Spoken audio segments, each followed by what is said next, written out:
Dear students, we are moving on to the fourth module of our microeconomics paper.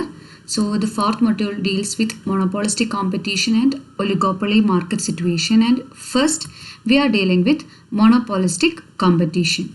So we have already seen in the first classes that there are different forms of market situations like perfect competition, monopoly, monopolistic competition, oligopoly, like that. Okay, so we have already explained or studied about perfect competition situation. Again, we have discussed in detail about the oligopoly market monopoly market situation, and now we are here explaining the monopolistic competition.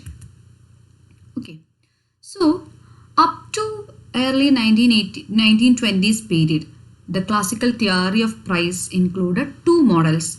So in the earlier period, there are only two models with respect to this theory of prices. One is pure competition and next is monopoly. അപ്പോൾ ഇങ്ങനെ രണ്ട് എക്സ്ട്രീമുള്ള അല്ലെങ്കിൽ രണ്ട് തരത്തിൽ മാത്രമാണ് നമ്മുടെ classical theory of പ്രൈസിനെ നമ്മൾ രണ്ട് മോഡൽ വെച്ച് മാത്രമാണ് കണ്ടിരുന്നത്. അപ്പോൾ ഒന്ന് പെർഫെക്റ്റ് അല്ലെങ്കിൽ പ്യുവർ കോമ്പറ്റീഷൻ, അതായത് നമ്മൾ പെർഫെക്റ്റ് കോമ്പറ്റീഷനിൽ പഠിച്ച പോലത്തെ കാര്യങ്ങളെല്ലാം വളരെ പെർഫെക്റ്റ് ആയിട്ട് ഒരു തരത്തിലുള്ള മോണോപോളി സിറ്റുവേഷനും ഇല്ലാത്ത ഒരു കണ്ടീഷനും, മറ്റേതെന്ന് പറഞ്ഞിട്ടുണ്ടെങ്കിൽ പ്യുവർ കോമ്പറ്റീഷൻ നേരെ ഓപ്പോസിറ്റ് ആയിട്ട് നമ്മുടെ മോണോപോളി മാർക്കറ്റ് സിറ്റുവേഷനും. അപ്പോൾ ഒരു ആൽഫ്രഡ് മാർഷലിൻ്റെ പീരീഡ് തൊട്ട് till night the model of economic behaviour was pure competition. അപ്പോൾ ഒരു കുറച്ച് കാലഘട്ടങ്ങളിൽ ഈ പറയുന്ന പ്യുവർ കോമ്പറ്റീഷൻ മാത്രമായിരുന്നു പ്രധാനമായിട്ടും കൺസിഡർ ചെയ്തിരുന്നത്. And in late 1920s economists become very satisfied with the use of pure competition. അപ്പോൾ ഈ പ്യുവർ കോമ്പറ്റീഷൻ ഉപയോഗിക്കുന്നതിൽ ഒരുപാട് പ്രശ്നങ്ങൾ എക്കോണമിസ്റ്റുകൾ അല്ലെങ്കിൽ ഒരുപാട് ലിമിറ്റേഷൻസ് വന്നു, ഒരുപാട് ഡിസാറ്റിസ്ഫാക്ഷൻ. കാരണം പ്യുവർ കോമ്പറ്റീഷൻ്റെ ബേസിസിൽ നമ്മൾ മാർക്കറ്റ് സ്ട്രക്ചർ അല്ലെങ്കിൽ ഇക്കണോമിക് ബിഹേവിയറിനെ കുറിച്ച് പഠിക്കുമ്പോൾ ഒരുപാട് പ്രശ്നങ്ങൾ അല്ലെങ്കിൽ ഡിസാറ്റിസ്ഫാക്ഷൻ റിസൾട്ടാണ് വന്നുകൊണ്ടിരുന്നത്. അപ്പോൾ ആ ഒരു കാലഘട്ടത്തിൽ ബൈ 1933 ടു ഫേമസ് വർക്ക്സ്, ഒന്ന് ഇക്കണോമിക്സ് ഓഫ് ഇംപെർഫെക്റ്റ് കോമ്പറ്റീഷൻ എന്ന് പറയുന്ന മിസ്സസ് ജോവാൻ റോബിൻസണിൻ്റെ ഒരു വർക്കും, അതുപോലെ തന്നെ എഡ്വേർഡ് ചേംബർലിൻ്റെ തിയറി ഓഫ് മോണോപോളിസ്റ്റിക് കോമ്പറ്റീഷൻ എന്ന് പറഞ്ഞ രണ്ട് വർക്കും ഒരു വളരെയധികം റെവല്യൂഷണറി ചേഞ്ചസ് നമ്മുടെ പ്രൈസ് തിയറിയിലോട്ട് കൊണ്ടുവന്ന രണ്ട് വർക്കുകളാണ്. So please note that two works, John റോബിൻസണിൻ്റെ ഇക്കണോമിക്സ് ഓഫ് പെർഫെക്റ്റ് കോമ്പറ്റീഷനും ചേംബർലിൻ്റെ തിയറി ഓഫ് മോണോപോളിസ്റ്റിക് കോമ്പറ്റീഷനും 1933 വരികയും ഈ വർക്കുകൾ രണ്ടും കോയിൻസൈഡഡ്, ദാറ്റ് ഇസ് രണ്ട് റിസൾട്ടുകളുടെയും സൊല്യൂഷൻ അല്ലെങ്കിൽ ഒരു കൺക്ലൂഷൻ ഏകദേശം സെയിം ആയിട്ട് വന്നു. അതുകൊണ്ടാണ് ഈ രണ്ട് വർക്കും ഒരുമിച്ച് കോയിൻസൈഡഡ് എന്ന് നമ്മൾ പറയുന്നത്, അല്ലെങ്കിൽ ഒരുമിച്ച് കൺസിഡർ ചെയ്തുകൊണ്ട് നമ്മൾ പ്രൈസ് തിയറിയിൽ ഒരു റെവല്യൂഷൻ കൊണ്ടുവരുന്നത്. അപ്പം ഈ രണ്ട് വർക്കും രണ്ട് അനാലിറ്റിക്കൽ അപ്രോച്ചിൽ രണ്ട് മെത്തഡോളജി ഉപയോഗിച്ച് തന്നെ ഡിഫറെൻ്റ് ആയിട്ടുള്ള മെത്തഡോളജിയിൽ തന്നെ ഫോം ചെയ്ത വർക്കുകളാണ്. But the ultimate solution or the ultimate result seems to be similar to each other. അപ്പോൾ ആ ഒരു വർക്കുകളുടെ ബേസിസിലാണ് ഒരു ഇംപെർഫെക്റ്റ് കോമ്പറ്റീഷൻ അല്ലെങ്കിൽ ഒരു മോണോപോളിസ്റ്റിക് കോമ്പറ്റീഷൻ എന്നുള്ള ഒരു കോൺസെപ്റ്റിലേക്ക് അല്ലെങ്കിൽ പ്രൈസ് തിയറിയിൽ അങ്ങനെ ഒരു പുതിയ ഒരു കാര്യത്തെക്കുറിച്ച് ഡിസ്കഷൻ വന്നത്. അപ്പോൾ അതുവരെ ഉണ്ടായിരുന്ന പ്യുവർ കോമ്പറ്റീഷനിൽ നിന്നൊരു മാറ്റം വന്നു. So monopolistic competition is defined as market organization in which there are large number of producers selling differentiated products or services so that the product of one firm is not regarded as a perfect substitute for that of another. That is one of the forms of imperfect competition, which is a blend of competition and monopoly. അപ്പോൾ ഈ ഒരു ഡെഫിനിഷനിൽ ഒരുപാട് കാര്യങ്ങൾ കിടപ്പുണ്ട്. First എന്ന് പറയുന്നത് ഒരു market situation തന്നെയാണ്, ഒരു മാർക്കറ്റ് ഓർഗനൈസേഷനാണ്. ഇനി ലാർജ് നമ്പർ ഓഫ് പ്രൊഡ്യൂസേഴ്സ് അപ്പോൾ ഒരുപാടുണ്ട്. അതായത് നമ്മൾ മോണോപോളിയിൽ പറഞ്ഞ എന്താണ്, ഒരു സിംഗിൾ പ്രൊഡ്യൂസറാണ് അവിടെ ഉള്ളത്. പെർഫെക്റ്റ് കോമ്പറ്റീഷനിൽ ഒരുപാട് പ്രൊഡ്യൂസേഴ്സ് ഉണ്ട്. അപ്പോൾ ഇവിടെ ഒരുപാട് പ്രൊഡ്യൂസേഴ്സ് ഉണ്ട്. ഇനി അവരുടെ പ്രോഡക്റ്റുകൾ എങ്ങനെയാണ്, ഡിഫറൻഷിയേറ്റഡ് പ്രോഡക്റ്റ് ഓർ സർവീസസ്, അതും പ്രധാനപ്പെട്ട ഒരു കാര്യമാണ്. ഇവിടെ വിൽക്കുന്ന പ്രോഡക്റ്റുകൾ വളരെ ഡിഫറെൻ്റ് ആണ്, അല്ലെങ്കിൽ ഡിഫറൻഷിയേറ്റഡ് പ്രോഡക്റ്റ് ആണ്, അല്ലെങ്കിൽ സിമിലർ പ്രോഡക്റ്റുകൾ അല്ല. അതുകൊണ്ട് തന്നെ ഒരു ഫേമിൻ്റെ പ്രോഡക്റ്റ് മറ്റൊരു ഫേമിൻ്റെ പ്രോഡക്റ്റുമായിട്ട് പെർഫെക്റ്റ് സബ്സ്റ്റിറ്റ്യൂഷൻ ഇല്ല. അപ്പോൾ ഇവിടെ നമുക്ക് കാണാൻ പറ്റും there is a blend of competition and monopoly. മോണോപ്പൊളിയുടെ സിറ്റുവേഷനും നമുക്കിവിടെ കാണാം. കോമ്പറ്റീഷൻ, പെർഫെക്റ്റ് കോമ്പറ്റീഷൻ അല്ലെ പ്യുവർ കോമ്പറ്റീഷൻ്റെ കുറേ ഫീച്ചേഴ്സും കാണാം. അപ്പോൾ മോണോപോളിസ്റ്റിക് കോമ്പറ്റീഷൻ എന്ന് പറയുന്നത് it is a blend or mixture of both perfect competitive market and a monopoly market situation. Okay, so the distinguishing feature of this monopolistic competition, which makes it a combination of competition and monopoly market, it is the differentiation of product. ഈ product differentiation എന്ന് പറഞ്ഞ ഫീച്ചറാണ് ഈ ഒരു monopolistic competition മാർക്കറ്റിനെ distinguish ചെയ്ത് നിർത്തുന്നത്. അപ്പോൾ നമ്മൾ പറഞ്ഞു പെർഫെക്റ്റ് കോമ്പറ്റീഷൻ മോണോപോളി ഒരു ബ്ലെൻഡ് ആണെന്നൊക്കെ പറയുമ്പോഴും അവിടെ പ്രധാനപ്പെട്ട ഒരു ഫീച്ചർ എന്ന് പറയുന്നത് ഈ പ്രോഡക്റ്റ് ഡിഫറൻസിയേഷനാണ്. അതായത് ഒരു ഫേമിൻ്റെ പ്രോഡക്റ്റ് അല്ലെങ്കിൽ product of different firms are not homogeneous, ഒരേപോലത്തെ പ്രോഡക്റ്റ് അല്ല, ബട്ട് ഡിഫറെൻറ്റ് പ്രോഡക്റ്റ് തന്നെയാണ്, though they are closely related to each other. Close relation ഉണ്ട്, പക്ഷേ സെയിം പ്രോഡക്റ്റ് അല്ല. അതായത് ഒരു ഫേമിൻ്റെ പ്രോഡക്റ്റിൻ്റെ ഫീച്ചേഴ്സ് തന്നെ ആവണമെന്നില്ല അടുത്ത ഫേമിൻ്റെ product, but still there is some similarity ഉണ്ടോ എന്ന് ചോദിച്ചാൽ ഉണ്ട്, എന്നാൽ സെയിം പ്രോഡക്റ്റ് ആണെന്ന് ചോദിച്ചാൽ അല്ല. ആ ഒരു പ്രോഡക്റ്റ് ഡിഫറൻസിയേഷൻ തന്നെയാണ് മോണോപോളിസ്റ്റിക് കോമ്പറ്റീഷനെ യുണീക്കായിട്ട് നിർത്തുന്നത്. So this is the definition with respect to monopolistic competition situation. Now we have to look what are the different features. എന്തൊക്കെയാണ് പ്രധാനപ്പെട്ട ഫീച്ചേഴ്സ് മോണോപോളിസ്റ്റിക് കോമ്പറ്റീഷൻ്റെ? First one, there are large number of firms. നമ്മൾ already കണ്ടു large number of producers ഉണ്ട്. അപ്പോൾ ഇവിടെ നമുക്ക് പറയാം there are large number of small sized firms. അപ്പോൾ ചെറിയ ഫേംസുകൾ ഒരുപാട് ഉണ്ട് ഒരു കമ്മോഡിറ്റി പ്രൊഡ്യൂസ് ചെയ്യാനായിട്ട്. And the number is not as large as under perfect competition. അപ്പോൾ പെർഫെക്റ്റ് കോമ്പറ്റീഷൻ്റെ അത്രയും പ്രൊഡ്യൂസേഴ്സിൻ്റെ നമ്പർ ഇല്ല, എങ്കിൽ പോലും ഇവിടെ large number of small sized firms exist ചെയ്യുന്നുണ്ട്. And each firm act as independent and control its price policies. അപ്പോൾ ഒരുപാട് ഫേമുകൾ ഉണ്ടെങ്കിലും ഓരോ ഫേമും ഇൻഡിപെൻഡൻ്റ് ആയിട്ട് എക്സിസ്റ്റ് ചെയ്യുന്നു, ഓരോ ഫേമും അതിൻ്റെ പ്രൈസ് പോളിസി കൺട്രോൾ ചെയ്യുന്നു. അപ്പോൾ ഇതിൻ്റെ എക്സിസ്റ്റൻസ് എല്ലാം ഇൻഡിപെൻഡൻ്റ് ആണ്. And number of firms are there, large number of firms are there.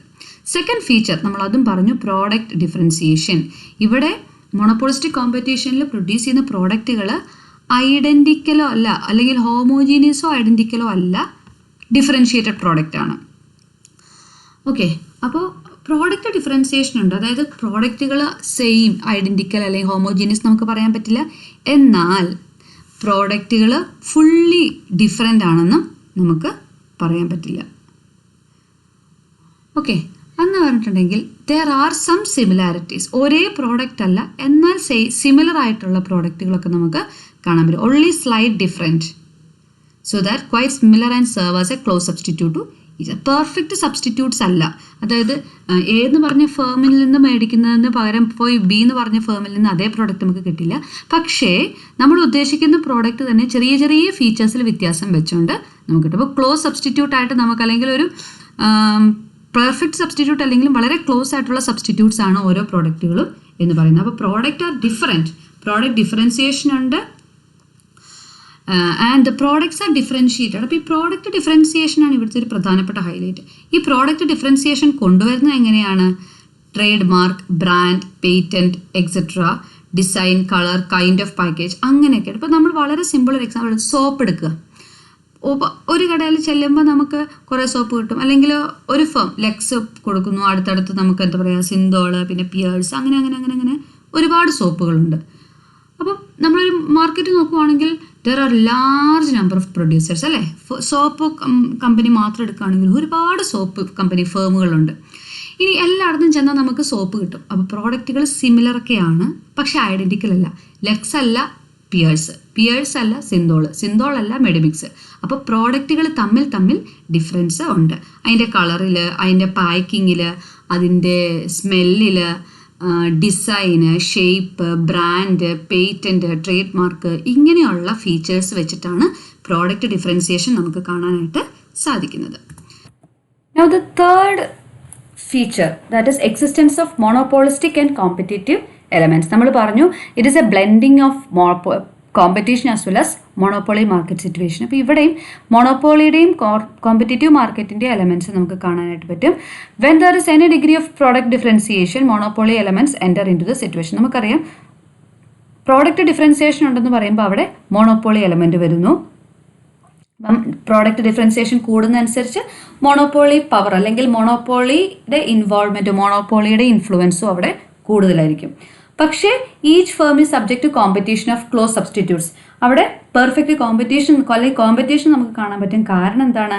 ഈ പ്രോഡക്റ്റ് ഡിഫറൻസിയേഷൻ ഉണ്ടെങ്കിൽ പോലും പ്രോഡക്റ്റുകൾ തമ്മിലൊരു ക്ലോസ് സബ്സ്റ്റിറ്റ്യൂട്ട്സ് ആണ്.